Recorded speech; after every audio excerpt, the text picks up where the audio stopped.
what was it, a week or two ago, we did a clip of Joe Rogan pushing a right-wing fantasy that has been really floating around for quite some time. I mean, I think the earliest we did on this was like some state rep in Oklahoma, Nebraska. Yeah. That was, I think, in March, if I'm not in March. mistaken. But I feel like there was also one from like last year. But nevertheless, this has been traveling around in right-wing circles, which is that, and it is a way to further their anti-trans agenda and stir up, like, cats and dogs falling from the skies. In this instance, it is that you've got students who are coming into school identifying as cats, and the schools coddling this and nurturing this so much that they put kitty litter in the classrooms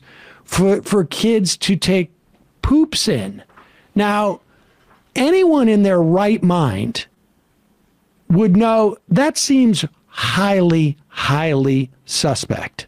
Like, I mean, for you to believe that just in and of itself, the first time you heard it, you'd have to be extremely uninquisitive about is there really schools that are allowing kids to defecate in the classroom? I mean, yes, granted they have kitty litter, but still, it doesn't seem terribly hygienic. Yeah, and where it originated from, by the way, which is what makes it extremely gross, it was in the county where Columbine happened. They distributed kitty litter for some of the drills that they would do in case if there was an active shooter for those kids to... And you had to lock down, and you had a bunch of scared kids in a room for an extended period of time. So kids could go to the bathroom if they were locked in the classroom if there was an active shooter. So do we have the first clip?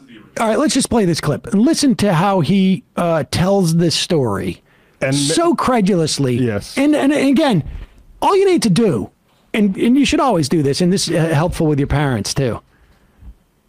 When they go like, did you hear this story? You just take one line from the story and put it into Google, and usually will come up as like, this is fake. But it wasn't just telling a story that he'd heard on the news. He said this was somebody that he knew. The way that let's listen to how firsthand he knew this to be true.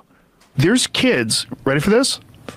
My friend, his wife, is a school teacher, and she works at a school that had to install a litter box in the girls' room because there is a girl who's a furry who identifies as an animal, and her mother badgered the school until they agreed to put a litter box in one of the stalls. Yeah. So this girl goes into the litter room, or to the girls' room, and urinates or whatever. I don't know if she poops in it. Okay, all right. We don't need to hear any more of the story. But the quote is, she works at the school that had to install a litter box. There's there's no, I kind of heard this. I'm not sure where I heard this. There's no, couching it in any way. It's ready for this. My friend, teacher's wife. Yep.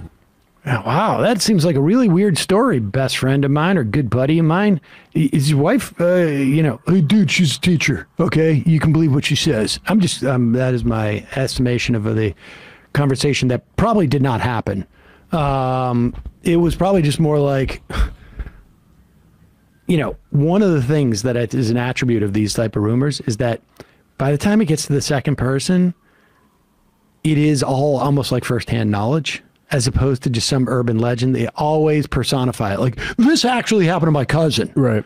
And that's why it has credibility, and even though you can't find anything about it on the internet. And when you try to trace it back, it goes to a Columbine school that need to do a shooter drill. The internet's the problem with this sort of line, which I think people, especially like Joe Rogan's generation, got away with a lot more. Like, I think it was easier to say that back then because people couldn't take out their phone and be like, is that true? That's... Al Franken's first book was inspired by lies that were told by Rush Limbaugh at what happened at the Paul Wellstone funeral. Franken was there and then heard what Limbaugh was saying. And, at that time, the internet's not covering the ground that it covers now. There was no, it was much harder to disprove it. And that is what, was the inspiration for his book. Okay, so we did a video on that a couple of weeks ago, like how ridiculous it was. and how irresponsible it is for a major corporation that is making millions upon millions upon millions of dollars out of this to just basically say that, like, you know, a guy who's out there putting out stuff as if it's real. Incidentally, he's talking to Tulsi Gabbard. So this is very political, this context. This is not like we're sitting around shooting the shit and it's like, hey, dude. This is my bro, the comic who's up here in LA. No, he's sitting there with someone who was a presidential candidate, a member of Congress, probably a future, at least potential, let's say, VP candidate. I mean, and so this is a very political context. This is not some bros sitting around, you know, smoking a doob and talking about stupid stories that, you know, my buddy told me. And then apparently at one point, maybe there was enough pushback with Spotify where they said, hey, Joe, you may want to revisit that. Right, or the kitty litter boxes in schools from last week. You know, that got spread around as a meme because it kind of fit the conservative view of, you know, liberals and their confusion about gender and sex and. But the kitty litter boxes is a weird one. It is weird. It's it's more like an urban legend. I fed into that, and I should probably clarify that a little bit. I have a friend. Pause it. Yeah. No, I should probably clarify that a little bit. It's a weird one. It's not a weird one. It's not a weird one. It's a typical one. It is a completely typical one. And it's simply like, even the way that dude, I don't even know who that dude is. Michael Shermer. Michael Shermer, even the way that he is talking about it is forgiving the myth from developing. It's really the fault of liberals who, you know, who have gender confusion and this and that. And so it's almost obvious that a lie like this would propagate. Look what you made us believe. As opposed to this lie being developed as a mechanism to make it appear as if liberals have this confusion and this fluidity, ridiculous fluidity with gender that could actually, you know, allow people to identify as a different species of animal. But here is Joe Rogan. I should probably, good thing you reminded me, I should probably correct that.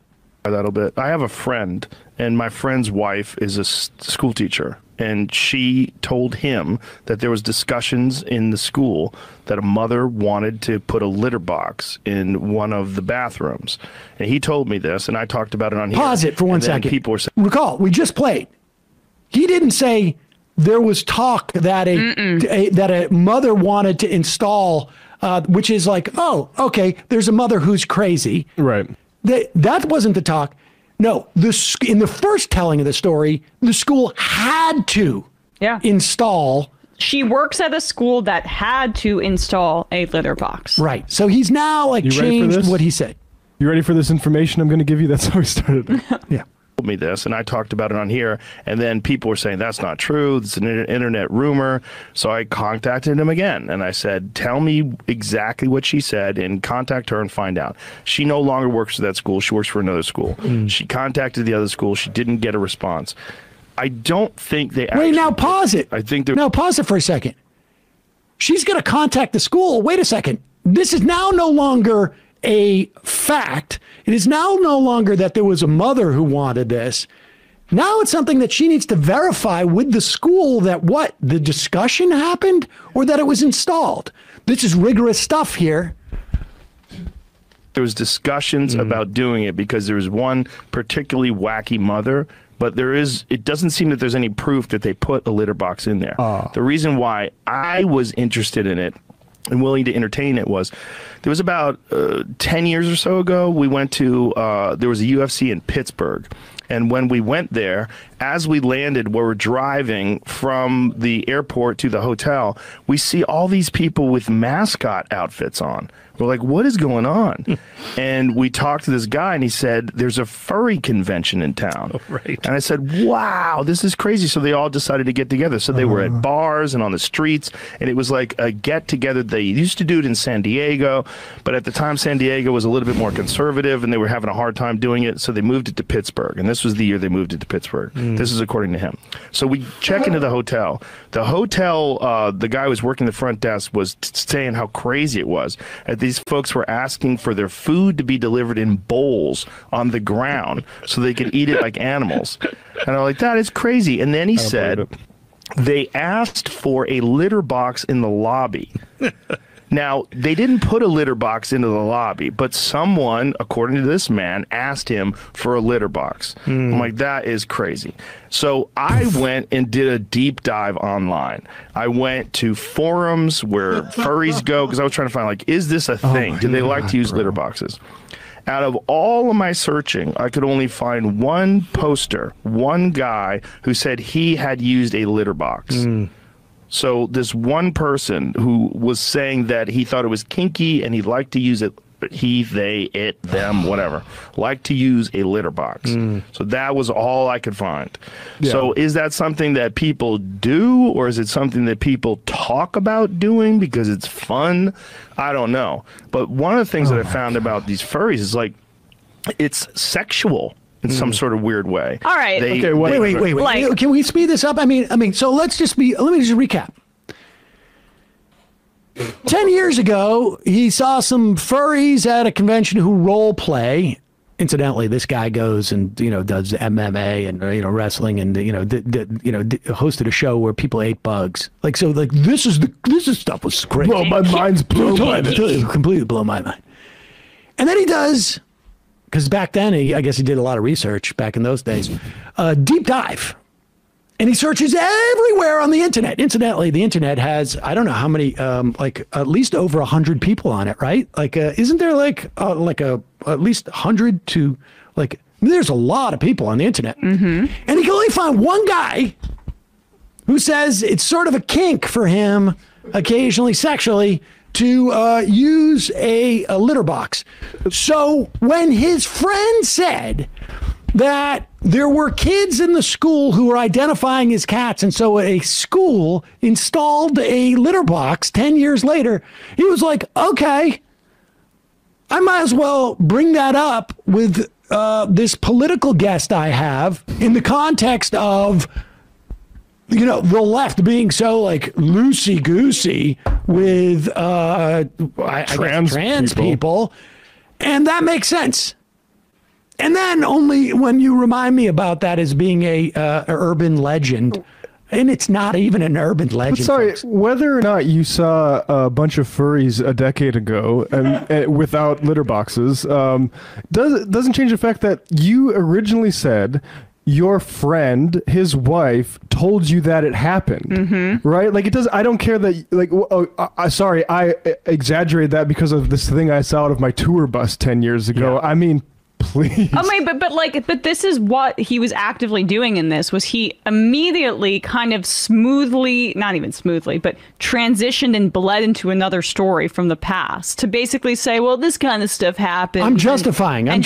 Because, but either way, either the friend was lying to you, either way, and you should have done your due diligence before reporting it, but that's even more generous. We know what happened. We know there's no friend. Well, that's the thing. The societal problem here has nothing to do with trans people or even sexually deviant furries. It's reactionary liars and the propaganda. And I don't think he has a friend that has a wife for a teacher, by the way. He runs in very wealthy circles, so let's be real. I mean, he might. He might, but invest in charter schools. I'd be shocked. But the other real point here is that this is his standard for deploying this stuff, not just when it comes to, he wants to some way to sort of play into the whole trans ideology is run amok meme. It is everything. That's the problem. This is his modus operandi. And in some instances, he'll get more pushback, or some instances not. You recall his really big mea culpa. I'm going to do more diligence, for the next global pandemic we get. But this is what this guy does. This is what he does. And let me put it this way. In one episode of that show, well, maybe two, I don't know, he probably does more revenue than this program does in a year. And the idea that he can't hire someone, give them full health care, and pay them a good salary to actually fact check this stuff is completely unbelievable. And the reason why he doesn't is because he doesn't want to. Because he wants this leeway to do it. That's it. I mean, full stop. He could afford a room full of the best fact checkers in the world who could do real-time fact checking for him. By the end of that episode, hey man, that's a meme. Are you sure about that? And he could even have like given a caveat there. So all of this is just simply a choice that is being made. It's a choice that's being made. And it is being made because there is a corporation that is making a ton of money off of this shit. Oh, yeah. And the reason that he doesn't have that person is because he wants the branding of just like shooting the shit, shooting from the hip, hanging with my buddies, smoking like weed or whatever. But at the same time, he wants to have it both ways because he has Tulsi Gabbard on. Yep. So which one is it? Which one is it? Do you want politicians on there? Do you want to be taken seriously in that space and battling out ideas with her, or do you want to shoot the shit? No, he doesn't want to be. He doesn't want to say that he wants to be taken seriously because that gives him license to be able to do that stuff. Yeah, that implies responsibility. Yes, exactly, and it's on other people to fact check me. And of course, that it's actually against his free speech to say he has responsibility over what he puts out. And yes, and we're being authoritarians and censorious to call him on it. I mean, that's the irony, right? It's like, it's not my responsibility to fact check me. People are idiots if they believe in what I say. And then if we criticize what he says and what he's doing, then all of his defenders come rushing out and go, you're being censorious and authoritarian. That's the game that's being played. So, there you go.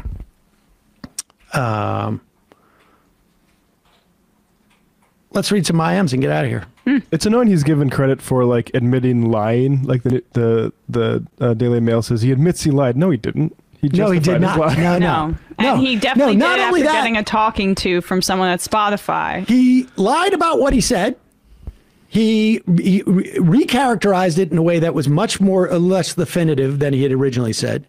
And then he just like spun this yarn about why it was, and his guest also helped out too. Like, hey man, if the liberals were a little bit less tolerant of people whose genders don't conform to the way that we think they should be, you wouldn't be forced to believe this kind of stuff. And of course, if you hadn't seen those furries 10 years ago, and all of a sudden had this like broad horizon of what is actually possible while you were hosting that game show where people ate bugs, incidentally, for money. And horse penises. That's kinky, it sounds like. That's a step away from furry. Yeah. Incidentally, Michael Shermer, his guest there, credibly accused of sexual misconduct in the skeptic community about a decade ago. So good person to talk about this stuff with.